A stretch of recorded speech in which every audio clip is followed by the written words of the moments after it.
ಕೇರಳದಲ್ಲಿ ಎಡರಂಗ ಬೆಂಬಲಿತ ಮುಸ್ಲಿಂ ಶಾಸಕ ಮುಸ್ಲಿಮರ ಬಗ್ಗೆನೇ ನೀಡಿರುವ ಹೇಳಿಕೆ ಹೇಗೆ ದೊಡ್ಡ ವಿವಾದ ಆಗಿದೆ. ಈವರೆಗೆ ಬಿಜೆಪಿಯವರು ಕೆಲವು ಎಡರಂಗ ನಾಯಕರು ಮಾಡ್ತಿದ್ದ ಶೈಲಿಯ ಆರೋಪವನ್ನೇ ಈ ಮುಸ್ಲಿಂ ಶಾಸಕ ದಿಢೀರನೆ ಮಾಡಿರುವ ಹಿಂದಿನ ಕಾರಣ ಏನು?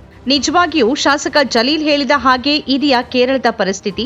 ಡ್ರಗ್ಸ್ ಪ್ರಕರಣದಲ್ಲಿ ಸಿಕ್ಬಿದ್ದ ಹೆಚ್ಚಿನವರು ಮದ್ರಸಾ ಶಿಕ್ಷಣ ಪಡೆದವರು ಅನ್ನೋ ವಿವಾದಾತ್ಮಕ ಹೇಳಿಕೆಯೊಂದನ್ನ ಕೇರಳ ಶಾಸಕ ಮಾಜಿ ಸಚಿವ ಕೆಟಿ ಜಲೀಲ್ ನೀಡಿದ್ದಾರೆ. ಮದ್ರಸಾ ಶಿಕ್ಷಣ ಪಡೆದವರೇ ಹೆಚ್ಚು ಡ್ರಗ್ಸ್ ಪ್ರಕರಣಗಳಲ್ಲಿ ಸಿಕ್ಬಿದ್ದಿದ್ದಾರೆ ಅಂತ ಇಫ್ತಾರ್ ಸಭೆಯೊಂದರಲ್ಲಿ ನೀಡಿದ ಹೇಳಿಕೆಗಾಗಿ ತಾವಣೂರು ಕ್ಷೇತ್ರದ ಸಿಪಿಎಂ ಬೆಂಬಲಿತ ಪಕ್ಷೇತರ ಎಂಎಲ್ಎ ಕೆಟಿ ಜಲೀಲ್ ಅವರ ವಿರುದ್ಧ ಮುಸ್ಲಿಂ ಸಂಘಟನೆಗಳು ಕಿಡಿಕಾರಿವೆ. ಆದರೆ ತಮ್ಮ ಹೇಳಿಕೆ ಸರಿಯೇ ಇದ್ದು ಸಮಾಜದ ಒಳಿತಿಗಾಗಿ ಹೇಳಿದ್ದೆ ಅಂತ ಅವರು ಸ್ಪಷ್ಟನೆ ಕೊಟ್ಟಿದ್ದಾರೆ. ಮಲಪ್ಪುರಂನಲ್ಲಿ ನಡೆದ ಇಫ್ತಾರ್ ಸಭೆಯೊಂದರಲ್ಲಿ ಕೆಟಿ ಜಲೀಲ್ ಅವರು ಮದ್ರಸಾ ಶಿಕ್ಷಣ ಪಡೆದವರೇ ಹೆಚ್ಚು ಡ್ರಗ್ಸ್ ಪ್ರಕರಣಗಳಲ್ಲಿ ಸಿಕ್ಬಿದ್ದಿದ್ದಾರೆ, ಅವರಲ್ಲಿನ ಹಣದ ಮೇಲಿನ ಮೋಹವೇ ಇದಕ್ಕೆ ಕಾರಣ, ಮಾದಕ ವಸ್ತುಗಳ ಸಾಗಾಟ ತಪ್ಪೇ ಅಲ್ಲ ಅನ್ನೋ ಯೋಚನೆ ಅವರಲ್ಲಿ ಬೆಳೆದು ಬಂದಿದೆ ಅಂತ ಹೇಳಿದ್ದಾರೆ. ಮುಸ್ಲಿಮರು ಧಾರ್ಮಿಕವಾಗಿ ಮುಂಚೂಣಿಯಲ್ಲಿರಬೇಕು. ದೇಶದಲ್ಲಿ ಇತರ ಸಮುದಾಯಗಳಿಗೆ ಲಭ್ಯವಿಲ್ಲದಷ್ಟು ಧಾರ್ಮಿಕ ಶಿಕ್ಷಣ ಮತ್ತು ಆಧ್ಯಾತ್ಮದ ಅರಿವು ಮುಸ್ಲಿಮರಿಗೆ ಇದೆ. ಆದರೆ ಇದನ್ನ ಪಡೆದವರೇ ಕಾನೂನು ಉಲ್ಲಂಘನೆ ಮಾಡ್ತಿದ್ದಾರೆ. ಹಿಂದೂ ಸಮುದಾಯದ ಮಕ್ಕಳಿಗೆ ಪುಟ್ಟ ವಯಸ್ಸಿನಲ್ಲಿ ಧಾರ್ಮಿಕ ಶಿಕ್ಷಣ ಇಲ್ಲ. ಅವರ ಪುರೋಹಿತರು ಕಳ್ಳತನ ಮಾಡಬೇಡಿ, ಮದ್ಯಪಾನ ಮಾಡಬೇಡಿ, ಡ್ರಗ್ಸ್ ತೆಗೆದುಕೊಳ್ಬೇಡಿ ಅಂತ ಬೋಧನೆ ಮಾಡುವಂತಿಲ್ಲ. ಆದರೆ ಮದ್ರಸಾದಲ್ಲಿ ಧಾರ್ಮಿಕ ಮೌಲ್ಯಗಳ ಬಗ್ಗೆ ಕಲಿತರೂ ಮುಸ್ಲಿಮರು ಅಪರಾಧದಲ್ಲಿ ಸಿಕ್ಬೀಳ್ತಾರೆ. ಇದು ಚರ್ಚೆಗೆ ಒಳಗಾಗಬೇಕಾದ ಸಂಗತಿಯಾಗಿದೆ ಅಂತ ಜಲೀಲ್ ಹೇಳಿದ್ದಾರೆ.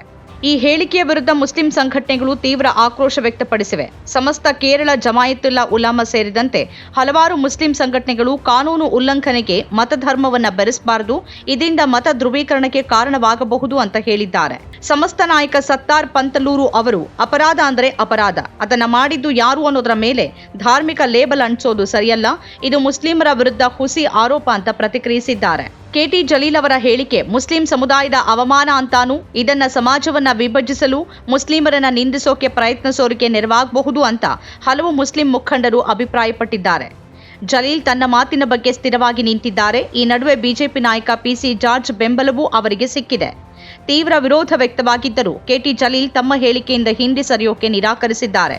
ನಾನು ಸಮಾಜದ ಒಳಿತಿಗಾಗಿ ಈ ಮಾತುಗಳನ್ನು ಹೇಳಿದ್ದೇನೆ.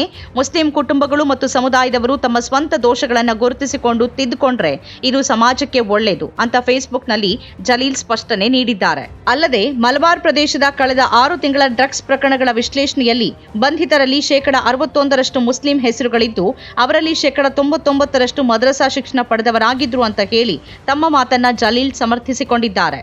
ದ್ವೇಷ ಭಾಷಣ ಪ್ರಕರಣವೊಂದರಲ್ಲಿ ಜಾಮೀನು ಪಡೆದು ಹೊರಗಿರುವ ಬಿಜೆಪಿ ನಾಯಕ ಪಿಸಿ ಜಾರ್ಜ್ ಜಲೀಲ್ ಅವರ ಹೇಳಿಕೆಗೆ ಬೆಂಬಲ ನೀಡಿದ್ದಾರೆ. ಪಾಲಾ ಬಿಷಪ್ ಮಾರ್ ಜೋಸೆಫ್ ಕಲ್ಲರಂಗಾಟ್ ಈ ವಿಷಯವನ್ನ ಮೊದಲೇ ಹೇಳಿದ್ರು. ನಾನಿದನ್ನ ಹಲವಾರು ಬಾರಿ ಹೇಳಿದ್ದೇನೆ.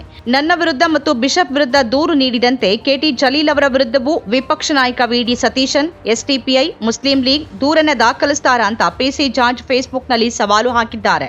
ಈ ನಡುವೆ ಸಿಪಿಎಂ ಮುಖಂಡ ಎಂಜೆ ಫ್ರಾನ್ಸಿಸ್ ಕೂಡ ಕೆಲವು ಮುಸ್ಲಿಮರು ರಂಜಾನ್ ಉಪವಾಸ ಪೂರೈಸಿದ್ರೆ ಅವರ ದೋಷಗಳು ಅಳಿಸಿ ಹೋಗುತ್ತೆ ಅಂತ ಭಾವಿಸ್ತಾರೆ ಅನ್ನೋ ವಿವಾದಾತ್ಮಕ ಹೇಳಿಕೆ ನೀಡಿದ್ದಾರೆ. ಇದು ಹೆಚ್ಚು ಟೀಕೆ ಹುಟ್ಟುಹಾಕಿದ ನಂತರ ಅವರು ತಮ್ಮ ಹೇಳಿಕೆಯನ್ನ ಹಿಂದಕ್ಕೆ ಪಡೆದಿದ್ದಾರೆ. ಕ್ಷಮೆ ಕೇಳಿ ಪೋಸ್ಟ್ ಡಿಲೀಟ್ ಮಾಡಿದ್ದಾರೆ. ಕೆಟಿ ಜಲೀಲ್ ಅವರ ಹೇಳಿಕೆ ಮತ್ತು ಅದರ ಪರಿಣಾಮಗಳು ಕೇರಳದ ರಾಜಕೀಯ ವಲಯದಲ್ಲಿ ಭಾರೀ ಚರ್ಚೆಗೆ ಕಾರಣವಾಗಿದೆ. ಈ ಹೇಳಿಕೆ ಎಡರಂಗ ಇತ್ತೀಚೆಗೆ ತೋರಿಸುತ್ತಿರುವ ಮೃದು ಹಿಂದುತ್ವ ಮತ್ತು ಇಸ್ಲಾಮೋಫೋಬಿಯಾದ ಮುಂದುವರಿಕೆನಾ ಅಂತ ಜನ ಪ್ರಶ್ನಿಸಿದ್ದಾರೆ. ಕಾಲೇಜಿನಲ್ಲಿ ಇತಿಹಾಸ ಪ್ರಾಧ್ಯಾಪಕರಾಗಿದ್ದ ಕೆಟಿ ಜಲೀಲ್ ಮುಸ್ಲಿಂ ಲೀಗ್ನಿಂದ ರಾಜಕೀಯ ಪ್ರಾರಂಭಿಸಿ ಅಲ್ಲಿ ಬಂಡಾಯ ಎದ್ದು ಹೊರಬಂದವರು. ಆ ಬಳಿಕ ಎಡರಂಗದ ಬೆಂಬಲದೊಂದಿಗೆ ಪಕ್ಷೇತರ ಅಭ್ಯರ್ಥಿಯಾಗಿ 4 ಬಾರಿ ಶಾಸಕರಾಗಿ ಆಯ್ಕೆಯಾಗಿದ್ದಾರೆ. ಒಮ್ಮೆ ಮುಸ್ಲಿಂ ಲೀಗ್ನ ಪ್ರಭಾವಿ ನಾಯಕ ಕುಂಚಾಲಿಕ್ಕುಟ್ಟಿ ಅವರನ್ನೇ ಸೋಲಿಸಿದವರು ಈ ಜಲೀಲ್. ಕೇರಳದ ಉನ್ನತ ಶಿಕ್ಷಣ ಹಾಗೂ ಸ್ಥಳೀಯಾಡಳಿತ ಸಚಿವರಾಗಿಯೂ ಸೇವೆ ಸಲ್ಲಿಸಿದ್ದಾರೆ. ಈ ಸಂದರ್ಭದಲ್ಲಿ ಸ್ವಜನ ಪಕ್ಷಪಾತದ ಆರೋಪ ಎದುರಿಸಿ ಒಮ್ಮೆ ರಾಜೀನಾಮೆಯನ್ನೂ ಕೊಡಬೇಕಾಯಿತು. ಈಗ ಜಲೀಲ್ ಚುನಾವಣಾ ರಾಜಕೀಯದಿಂದ ದೂರ ಸರಿಯೋಕೆ ನಿರ್ಧರಿಸಿದ್ದಾರೆ ಅಂತ ಹೇಳಲಾಗ್ತಿದೆ. ಅದಕ್ಕಾಗಿಯೇ ಇಂತಹ ಹೇಳಿಕೆಗಳನ್ನು ಕೊಡ್ತಿದ್ದಾರೆ ಅಂತ ಹೇಳಲಾಗ್ತಿದೆ. ಇತ್ತೀಚೆಗೆ ಆಡಳಿತಾರೂಢ ಎಡರಂಗದ ಕೆಲವು ನಾಯಕರು ಕೇರಳದಲ್ಲಿ ಮುಸ್ಲಿಮರ ವಿರುದ್ಧ ಬೇರೆ ಬೇರೆ ಸಂದರ್ಭಗಳಲ್ಲಿ ಪ್ರತ್ಯಕ್ಷವಾಗಿ ಅಥವಾ ಪರೋಕ್ಷವಾಗಿ ಹೇಳಿಕೆ ನೀಡಿ ವಿವಾದಕ್ಕೆ ಕಾರಣರಾಗಿದ್ರು. ಈಗ ಜಲೀಲ್ ಕೂಡ ಅದೇ ರೀತಿಯ ಮತ್ತೊಂದು ಹೇಳಿಕೆ ಕೊಟ್ಟಿದ್ದಾರೆ. ನಮ್ಮ ಕಾರ್ಯಕ್ರಮಗಳನ್ನು ನೀವು ನೋಡ್ತಾ ಇದ್ರೆ ನಮ್ಮ ಚಾನೆಲ್ ಅನ್ನ ಸಬ್ಸ್ಕ್ರೈಬ್ ಮಾಡಿ, ಪಕ್ಕದ ಬೆಲ್ ಐಕಾನ್ ಒತ್ತಿ ನಮ್ಮನ್ನ ಬೆಂಬಲಿಸಿ. ಹಾಗೆ ನಮ್ಮ ಕಾರ್ಯಕ್ರಮಗಳನ್ನ ಲೈಕ್ ಮಾಡಿ, ಕಮೆಂಟ್ ಮಾಡಿ, ಅದನ್ನ ಬೇರೆಯವರಿಗೂ ವಾಟ್ಸ್ಆಪ್ ಮೂಲಕ ಶೇರ್ ಮಾಡಿ. ನೀವು ಹೀಗೆ ಮಾಡಿದಾಗ ನಮ್ಮ ಚಾನೆಲ್ ಮತ್ತಷ್ಟು ಜನರಿಗೆ ತಲುಪಲು ನೀವು ನಮ್ಮೊಂದಿಗೆ ಸಹಕರಿಸಿದ ಹಾಗಾಗುತ್ತೆ. ಇದು ನೀವು ಯಾವುದೇ ಖರ್ಚಿಲ್ಲದೆ ಕೆಲವೇ ಸೆಕೆಂಡುಗಳಲ್ಲಿ ನೀಡಬಹುದಾದ ಸಹಕಾರ. ಧನ್ಯವಾದಗಳು.